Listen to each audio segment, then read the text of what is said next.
Hey, what's up, my friend? Are you a small business owner that loves God, family, country, and capitalism? If so, you're in the right place. Welcome to the War Plan Briefing. My name is Joshua Latimer. What's your name? Type it in the thing. I want to know who you are. Are you trying to change the world? Are you trying to raise children that change the world? Are you trying to build wealth so you can become radically generous? I hope you are. That we need more people like you doing that. And hopefully this video will help make the process of that easier for you, because I don't want you to suffer as much as I did. I don't have all the answers, but I've learned certain things building and selling 4 companies that can probably help a lot of you. And that's my goal for the video. The title of the video today is Brain Chains Part 2, the curious topic of money. And if you didn't watch it, there's a video right before this one that should have been posted.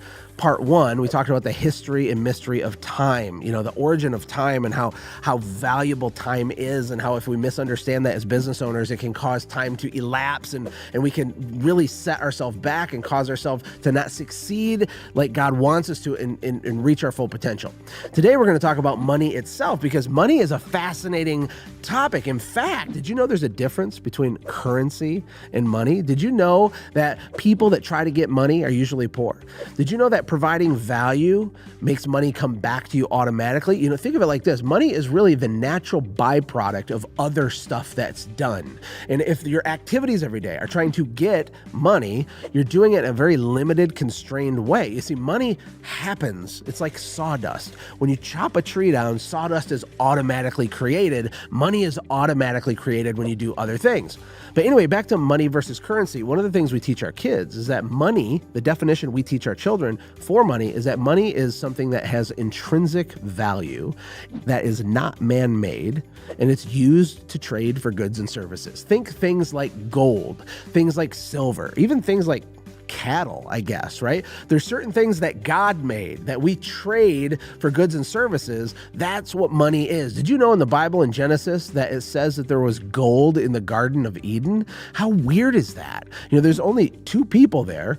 There's nothing to buy, nothing to sell. There's not like an economy or a market, but gold was there from the beginning, and God called it good. Why would he do that? You think it's on there as a typo? You think God put it in the Bible as an accident? No, it's because money is good, okay? The love of money is the root of all kinds of evil, but money itself is good. A lot of small business owners, the big problem they have is they just won't admit that they want more of it. And if you won't admit that you want more of it, how can you build a plan and optimize that plan to get more of it? The reality is, if you want to be debt-free, if you want to pay cash for your kids' college education, if you want to be able to throw a great wedding for your daughters, if you want to be able to travel more or get that second house for when you retire, if you want to feed the orphans and build hospitals and drill wells in Africa, whatever it is that you say that you want, all of those things are one thing. Money. You need more money.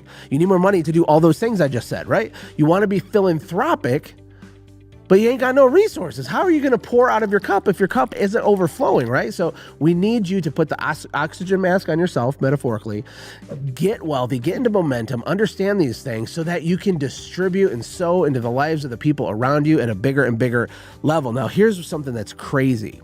And I actually made a tweet. Yeah, I have a Twitter with 2 followers. True story. 2 followers. I think 3 followers.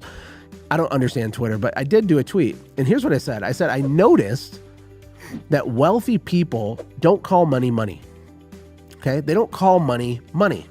Poor people call money money, but wealthy people, the common vernacular they use to describe money is the word capital.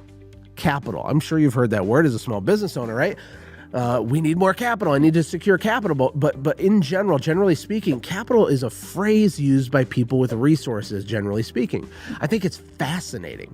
And so when I think about the difference between money and capital, I think as money is something that you try to get so you can consume, where capital is something you try to secure so you can deploy, right? There's a big difference there. This is a whole thing that could be unpacked, right?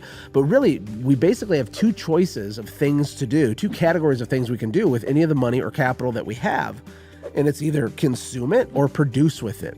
We either just use it and it goes away, or we deploy it, invest it to get a harvest from it. Now, I think what people don't realize is that you're already an investor right now. And a lot of small business owners that are struggling say, well, someday I'm going to become an investor. No, baby, you're an investor right now. Watching this video is a form of investment. In fact, you're investing your time, which is the most valuable, precious thing in your whole world to learn, to level up your skill sets or your mindsets or a little bit, right? Or your network a little bit. That's an investment. Yes, you can use money as an investment, but we're all investors all the time. The way we talk to ourselves, the way we think, the books that we read or don't read, we're making good or bad investments all the time. We're either being productive and sowing seed and thinking about the long-term game, or we're in consumption mode, we're in instant gratification mode, and that's what happens with our money. The other thing that's interesting about money is that money is a seed, okay? There's so many biblical principles in this, okay? But money is literally a seed. The Bible talks about sowing seed, right? That there's a harvest. There's a parable of the talents where the 3 people get different amounts of like money and they have to go multiply it. And if they don't multiply it, the owner's super mad, right? This is a picture of God. He wants the seed that he planted in you to multiply, expand, and grow. Whatever your purpose and your destiny is, and it may or may not have anything to do with your little service company or your local business. Maybe it does, maybe it doesn't. Maybe you're in this season of life to learn the discipline, to understand your financial statement and your P&L so that you can set the table for the next thing, the real thing, where your seed is going to turn into some huge harvest. I don't know, but money itself is like a seed. It behaves like a seed. And if you use it correctly, if you treat it as capital to go become a producer for you, you're going to send money out into the world and it will come back to you with friends. That's something Mr. Wonderful on Shark Tank always says. He's like, I want to invest my money, but I want it to come back to me with friends, right? So your money is that thing. It's a seed, right? It's a seed. Now, I'm going to read you a quote that's super freaking epic, okay? You can count the number of seeds in an apple, but you cannot count the number of apples in a seed. You ever think about that? That's like a brain breaker thing for me personally, is understanding that, yes, if I'm going to eat an apple, if I'm going to consume it, I can open up that apple and see that there's 6 apple seeds inside the apple. But what I can't tell, if I take one of the seeds out, is how many apples could this one tiny seed be capable of producing?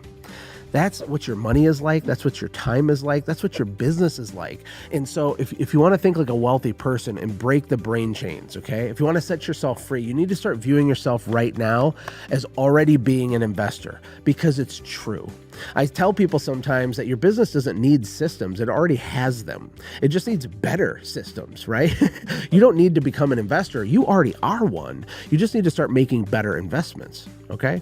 We already have systems. If you don't follow up with your customers, you have a zero-touch follow-up system. It's just a bad system, right? If you talk to yourself bad in the mirror and you shame yourself and you hate yourself, that's just a bad self-love system. It's a self-hate system. It's not going to provide a crop for you. It's not going to grow and produce, right? These little seeds, whether it's your money or your time or your words, because words are seeds too. If you want to think like a high achiever or someone that's wealthy, you need to view every little resource you have, whether it's the cash, the labor, the capital, the influence you have, the leadership ability that you have, anything.